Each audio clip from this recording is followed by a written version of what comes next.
Konteks Indonesia, muhasabah itu sudah jadi perilaku ya. Karena dulu orang tua saya, guru-guru saya kalau ngandani itu, bayangkan kalau kamu jadi dia. Jadi misalnya kita mentang-mentang atasan, otoriter sama bawahan. Bayangkan kalau kamu jadi yang bawahan itu kayak apa? Laukun tamakana, kalau orang Arab bilang, bayangkan kalau kamu di posisi dia. Makanya guyonannya orang-orang Indonesia itu kan orang ngaramkan judi gitu, bareng dikasih tahu. Tapi yang menang anak jenengan, alhamdulillah. Ternyata ngaramkan itu karena ada anaknya. Kalau anaknya yang menang ya seneng. Meskipun itu guyonan, tapi saya punya padanan itu dalam kitab hikam. Nabi Ibrahim itu Khalilur Rahman, tentu bencinya minta ampun sama yang namanya maksiat. Suatu saat beliau diterbangkan di alam malakut. Itu kalau di hikam saya halaman 15 juga. Saya masih ingat betul. Mungkin kalau Anda beda halaman karena beda cetakan atau nggak punya kitabnya atau punya tapi tidak bisa baca. Nah itu jadi berbagai kemungkinan. Atau punya tidak bisa baca tapi dianggap jimat. Atau digo pencitraan. Banyak itu kaji-kaji tidak bisa baca kitab tapi di ruang tamunya kitabnya besar-besar. Pencitraan itu, tapi ya bagus lah, nggak apa-apa untuk syiar. Setelah diterbangkan di alam malakut, diperlihatkan sama Allah, ada orang pezina, ada orang syaribul khomri, ada orang mabuk, ada orang macam-macam. Allah tanya sama Nabi Ibrahim, bagaimana pendapat kamu Ibrahim tentang mereka yang maksiat? Kata Nabi Ibrahim, ya Allah habisi saja mereka hidup di bumi engkau, makan rezeki engkau, kemudian mereka tidak taat sama engkau. Singkat cerita di fase itu, saya ulang lagi di fase itu, Allah nurutin sampai sekian peristiwa, mungkin 3 atau 4. Sudah, setelah sekian tahun Nabi Ibrahim lupa peristiwa itu, kemudian beliau diminta menyembelih anaknya. Ini versi kitab hikam. Memang versinya banyak tentang kenapa Nabi Ibrahim disuruh menyembelih anaknya. Ketika mau menyembelih anaknya, Nabi Ibrahim ragu. Huwa samratu fuadi, anak saya ini buah hati saya, kenapa engkau suruh menyembelih? Terus kata Allah, apa kamu tidak ingat ketika kamu saya angkat di alam malakut, kemudian kamu usul bunuh-bunuh, saya tidak mempertimbangkan usul Anda, tapi kenapa sekarang saya merintahkan kamu mikir gitu.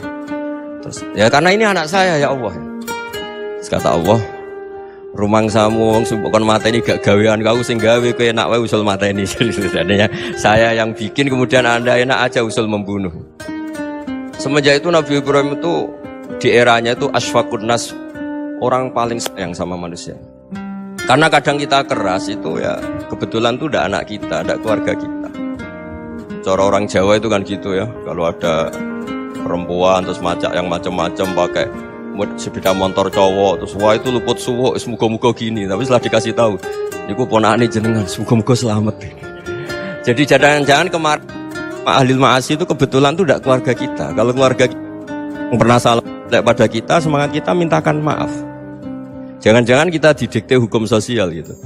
Jadi orang yang salah kebetulan tuh orang yang menservis kita, atau keluarga kita, atau orang dekat kita. Jangan-jangan semangat kita mintakan ampun. Tapi kalau sama orang lain kebetulan musuh kita semangatnya minta itu kena adab. Nah ini yang nggak boleh dalam Islam. Islam mengajarkan niru Rasulullah SAW, Nabi itu rahmatal lil alam. Bahkan kemarin saya ngaji virtual sama beberapa habaib. Ada Habib Ali Al-Jufri dari Mesir ya, ada Habib Alwi dari Kuitang, ada Habib Nabil Al-Musawa. Dari sekian habaib itu saya masih ingat diantaranya yang didawuhkan rahmatan lil alamin itu ketika Nabi adahu kaumuh, disakiti oleh kaumnya, dan itu mereka masih kafir semua.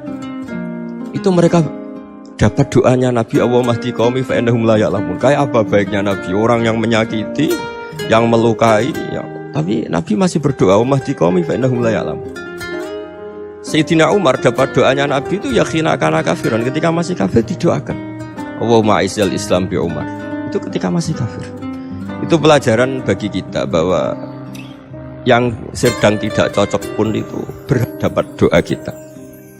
Ya doa supaya kondisi kita baik, hari tambah baik. Karena agama ini, saya berkali-kali bilang, limangkana yarjuwaha wal yawmal akhir. Agama ini diperuntukkan bagi yang selalu punya harapan pada Allah Subhanahu wa taala.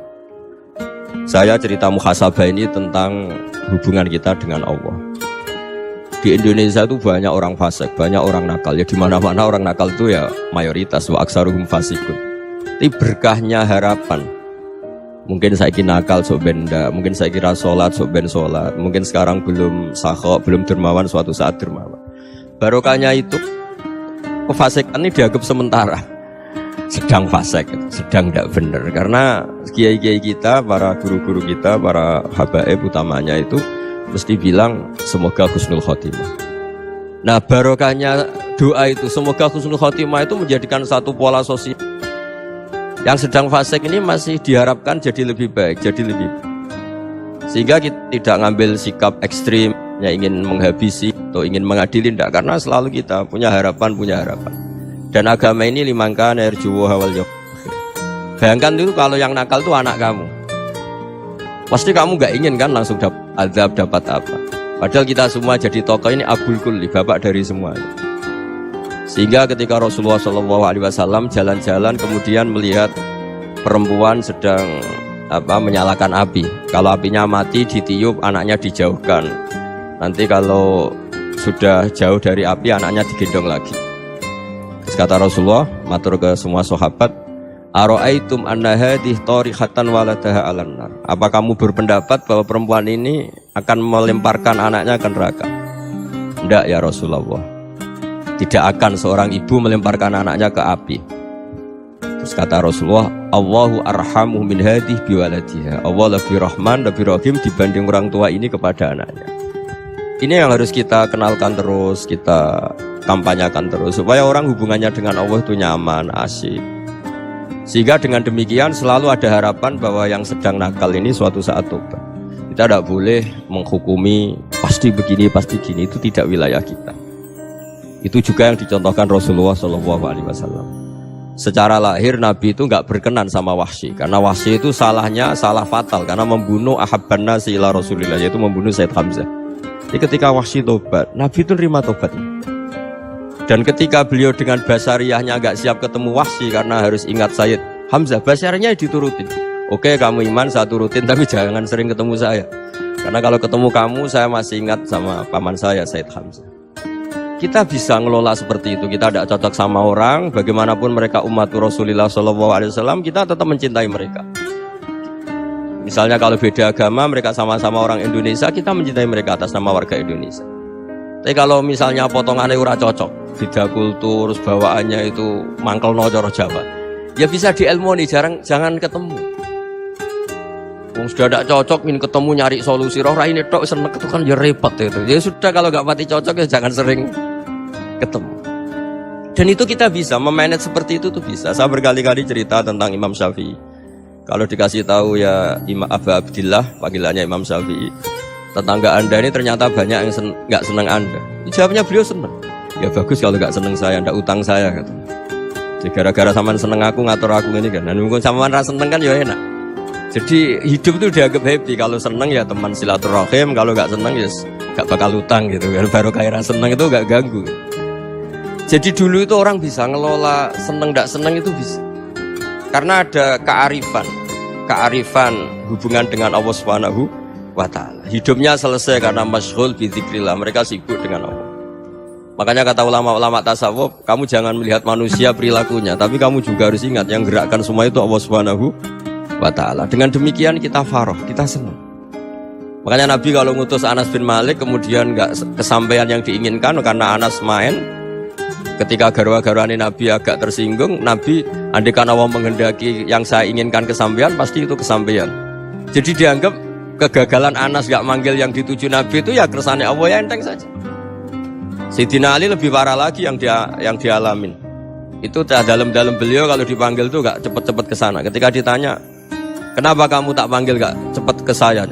Amin tuh ukubatak. Karena aku tahu kau orang baik. Orang baik itu pemaaf. Jadi makanya orang-orang soleh dulu itu bodoni itu. Makanya sekarang kalau ada orang bodoni itu mesti beda orang soleh. Kalau orang-orang soleh itu kakean husnudzon lagi sering dibodonin. Abdul bin Umar itu masyhur itu. Kalau ada budaknya sering sholat, sergap sholat itu dimerdekakan. Akhirnya nggak sholat pun pura-pura sholat. Akhirnya juga dimerdekakan.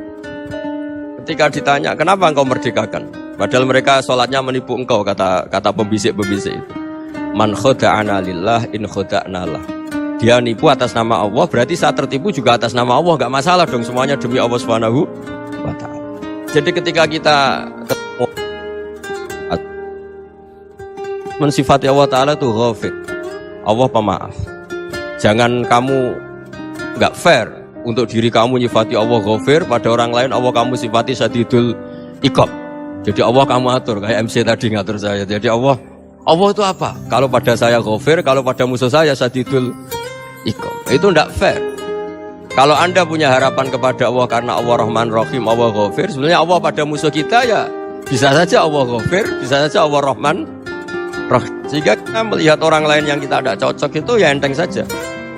Itu min ummati Rasulillah sing tanaluhu syafa'atu, tanaluhu sa'atu rahmati, tanaluhu fair. Jangan dengan kita kayak mesti dapat rahmat, jangan orang lain kayak Allah pasti syadidul iqab. Itu tidak boleh. Sehingga ketika ada orang Badui, singkat cerita orang Badui ini kencing di masjid, semua sahabat membentak dia. Yang enggak bentak hanya Nabi tok. Saking mangkelnya orang ini karena semua sahabat bentak kecuali Nabi. Setelah dibenarin Nabi, terus Nabi nyuruh sabbu ali dhanuban min ma'in. Setelah disucikan masjid itu, dia berdoa keras sekali. Allahumma arhamni wa Muhammadan wa la tarham ma'ana ahadan. Ya Allah, yang berhak dapat rahmatmu hanya saya dan Nabi Muhammad, yang lainnya jangan. Karena yang lainnya tuh jengkelin, gitu aja saya salah dimarah-marahin. Jadi kalau kamu doa terbatas ya kayak orang Bedui ini, kayak orang Arabi. Apa kata Nabi? Laqad tahajjarta wasi'an. Allah yang rahmatnya luas menjadi kamu sempitkan. Karena kamu mau atur Allah hanya Rahman pada Indonesian Power, pada NU, pada kita, yang orang lain gak perlu dapat. Itu kan kasihan Islam, karena Islam terus gak dimiliki semua orang. Allah gak dimiliki semua orang, Rasulullah gak dimiliki semua orang, karena dipek NU, dipek ormas tertentu, dipek gak boleh seperti itu. Gak boleh takhasyar tawasian, kata Nabi, gak boleh mempersempit zat yang rahmatnya itu luas. Ini semoga etika ini kita pakai di Indonesia. Yang sedang fase kita harapkan lebih baik, yang sedang gak dapat hidayah kita doakan dapat apa? Hidayah. Masyhur kan, makanya tadi saya mohon sama Habib Ali supaya Habib Ahmad supaya tetap mahalul qiyam tabaruk sama Habib Ali. Di antara doa-doa di Simtud Duror masyhur itu antuqa bilal mudhniba minnah fil ghufran wal musi'ah bil ihsan. Jadi harapannya para habaib, para orang-orang baik dulu ya, semoga yang dosa itu dimaafkan, yang sedang salah dibuka, bikin lebih baik. Nabi itu tugasnya juga gitu. Wastaghfir li dzambika walil mu'minina wal mu'minat. Nabi itu tugasnya juga memintakan ampun yang sedang salah.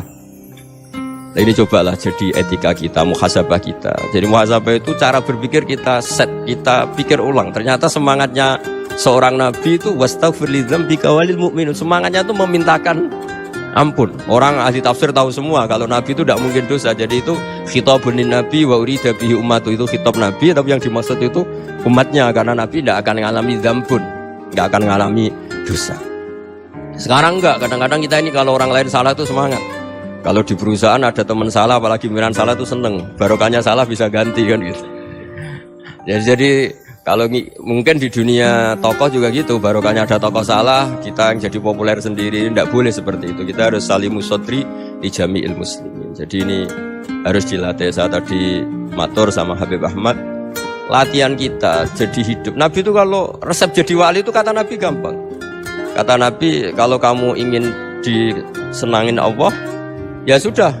Kalau kamu asbahta wa amseta gini-gini, perasaan kamu, kata Nabi, jangan punya perasaan ghil sama orang muslimin. Itu sudah wadzalika min sunnati. Makanya Nabi ngendikan la yablughni ahadun an ahadin syai'an. Ada yang baca la yuballighni ahadun an ahadin syai'an. Seseorang jangan melaporkan ke saya tentang salahnya yang lain. Fa inni akhruju ilaikum wa ana salimus sodri. Karena saya ingin ketemu sampean semua dalam keadaan salimus sodri, tidak punya perasaan apa-apa. Karena kalau nurutin pembisik, nurutin informasi itu ya repot. Karena orang pasti sepihak. Ada kiai yang top, datang ke kampung-kampung ning desa-desa. Kata yang seneng itu punya akhlak. Wah itu bagus orang besar datang ke kampung-kampung. Kata yang enggak seneng, wah itu jobnya kayak kecil kok diambil, itu kan ya kasihan. Itu kan sudut pandang. Makanya saya sering bilang, akal kita ini cukup untuk mentasdik Rasulullah SAW. Meskipun perasaan kita kadang orang Jawa itu beda.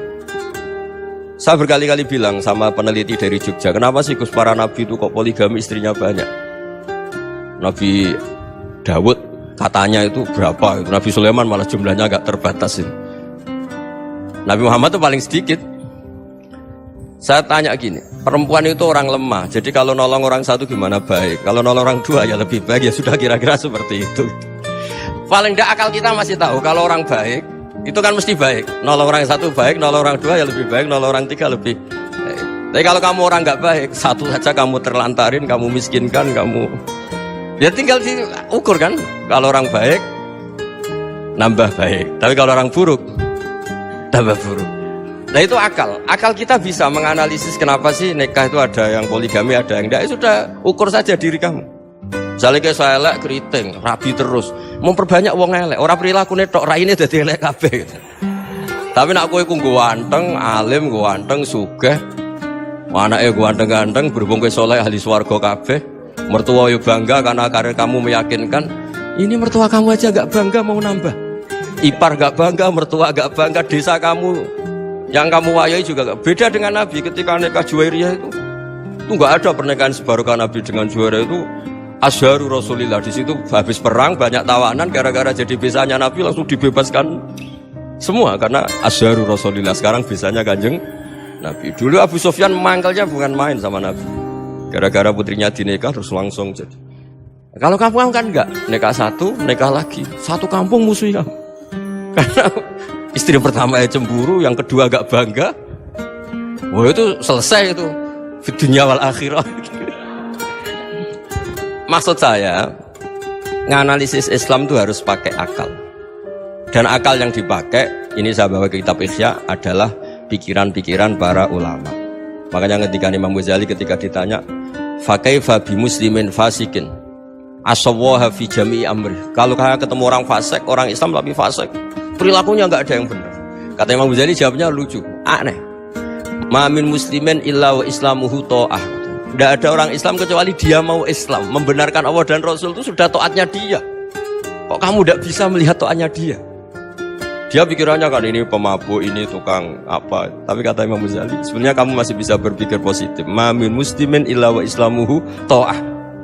Tidak ada seseorang Islam ketika dia milih Islam itu pasti ada taatnya, yaitu tasdik pada Allah dan tasdik kepada Rasulullah SAW.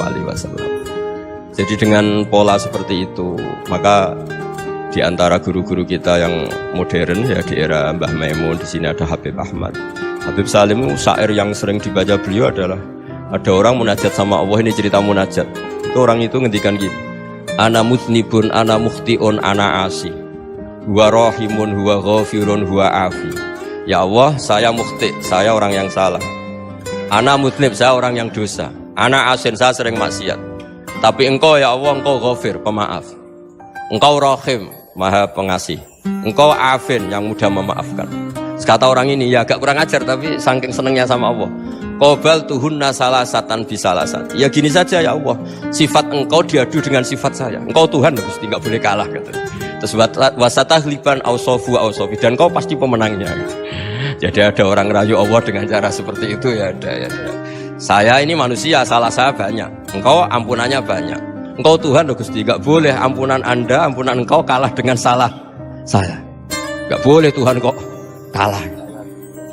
Jadi untuk supaya orang punya harapan gitu. Banyak juga wali-wali yang jadab ketika datang ke makam Rasulullah SAW. Itu kalau dongo ya agak kacau sebenarnya, cara syariat agak kacau. Ya Allah, engkau punya dua pilihan. Jika engkau menjadikan saya soleh, surah habibuk, yang senang kekasihmu, yaitu Rasulullah SAW. Tapi jika engkau menjadikan saya fasik, surah adubuk, yang senang itu setan. Monggo jenengan mau menyenangkan kekasih jenengan, mau menyenangkan musuh jenengan, monggo. Jenengan bebas kok memilih. Dan mestinya Allah ya senang menyenangkan kekasihnya. Jadi ya intinya Allah dipaksa untuk menjadikan dia orang soleh gitu. Jadi kayak kemarin itu bagus ya. Dia kesini itu sama Habib Ahmad. Saya pertama nggak mau, lama-lama Habib Ahmad. Ini gimana Gus? Orang taunya saya dekat jenengan, kalau nggak kasih saya malu. Waduh, ini kayak doanya wali yang tadi. Nggak punya pilihan, nggak ada pilihan. Jadi saya mohon muhasabah itu dimulai cara berpikir. Makanya di sini sebetulnya teks ini supaya dapat barokahnya Ihya. Ini kitab yang disenangi para habaib, para ulama. Sebetulnya teks di muhasabah itu redaksinya gini ya, yang lengkap. Hasibu anfusakum qabla an tuhasabu wazinuha qabla an tuzanu wa tahayya'u lil ardil akbar. Jadi ada kata wazinu, jadi ukur. Perilaku Anda ini diukur, ditakar. Misalnya kita sebagai suami kan ya punya hal-hal yang kita tidak ideal. Cara wong Jawa mesti pesek. Cara rezeki ya pas-pasan. Dan kita juga kalau makanya enggak boleh tanya istri begini, apa saat cinta pertama Anda? Pasti Anda kecewa. Orang jadi istri hanya korban terakhir itu. Sudah.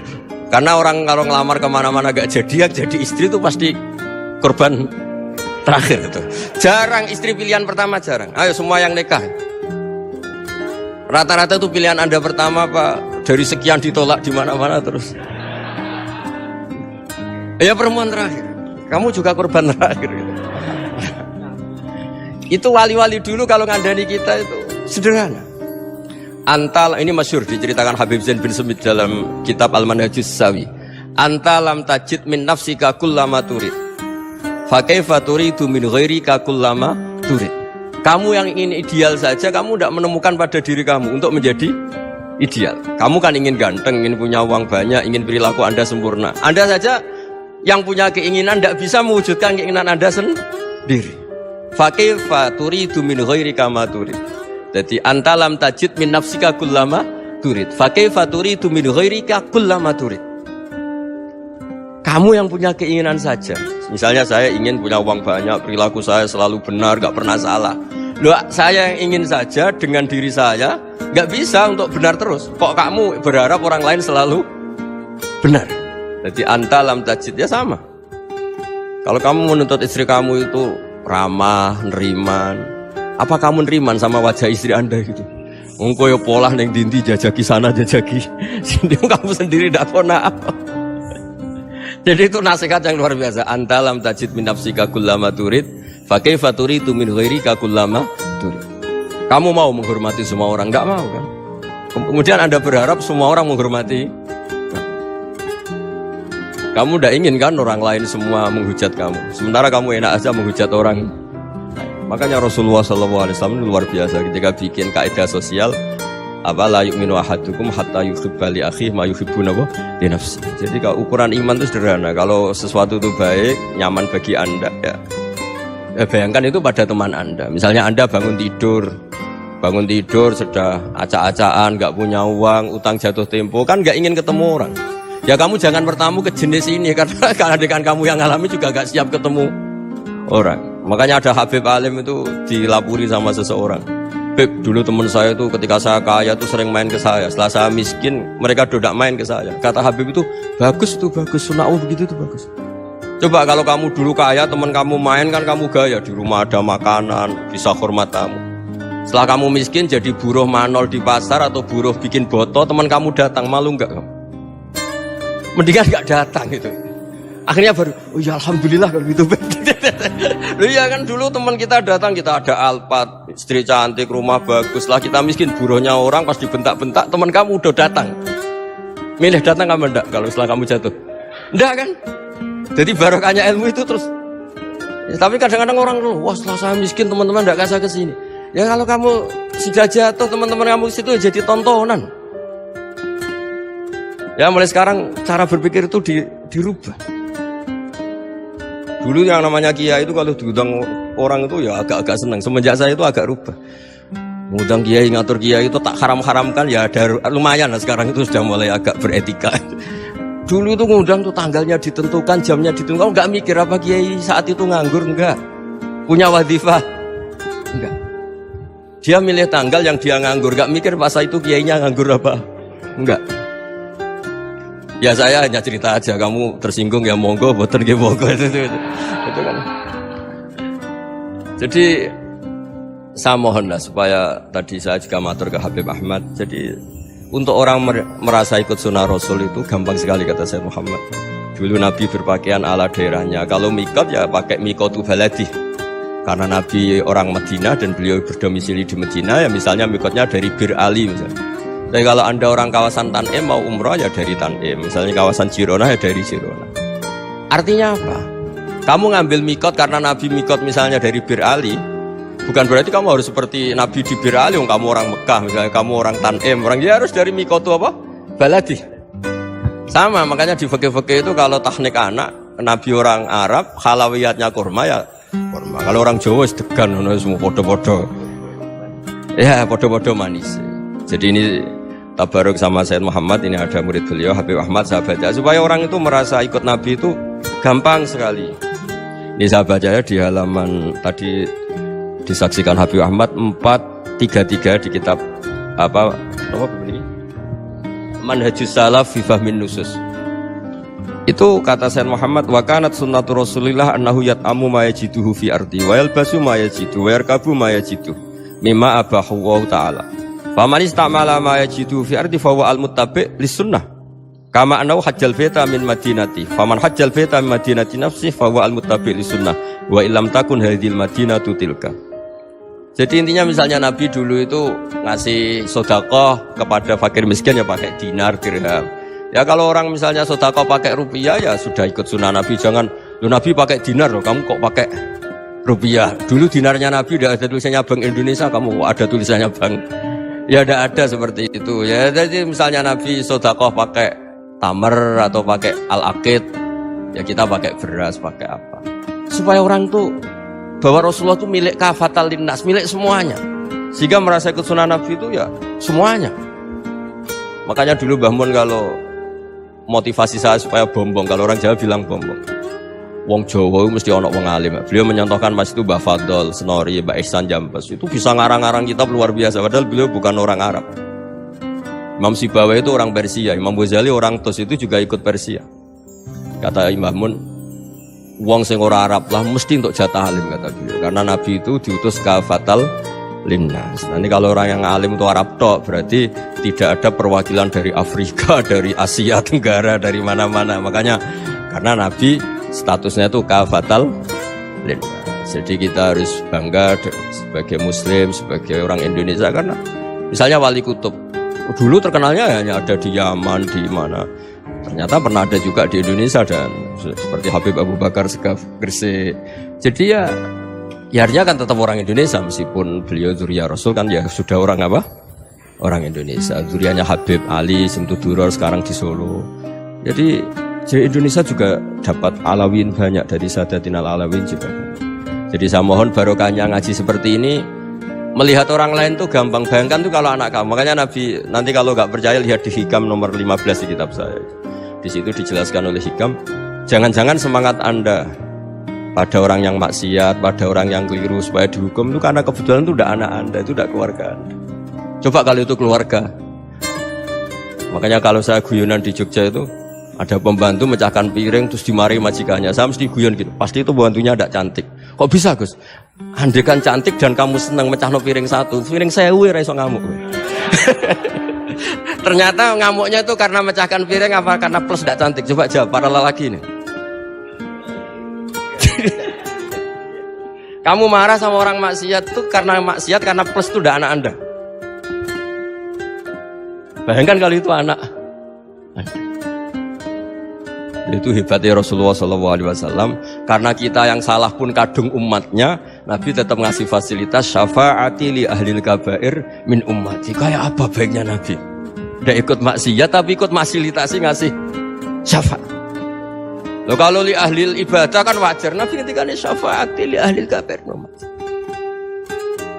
Ya karena tadi logika yang dibangun Rasulullah itu logika yang luar biasa. Kita semangat orang lain kena hukuman itu karena kita tidak punya ra'fah, tidak punya rahmah. Coba kalau Rasulullah yang bil mu'minina ra'ufur rahim, semangatnya itu mendoakan supaya tobat, mendoakan diampuni. Dan itu juga yang diperintahkan oleh Allah Subhanahu wa taala, wastaghfir li dzambika walil mu'minina wal mu'minat. Ya semoga barokahnya ngaji ini, barokahnya Habib Ahmad, barokahnya Maulid Simtuduror, barokahnya semua kitab madaih tiba berjanji semuanya, barokahnya Ikhya, barokahnya Sayyid Muhammad, barokahnya guru kita semua Mbah Maimun, bapak saya. Kita ini ngikuti manhaj, ya, ngikuti apa? Manhaj.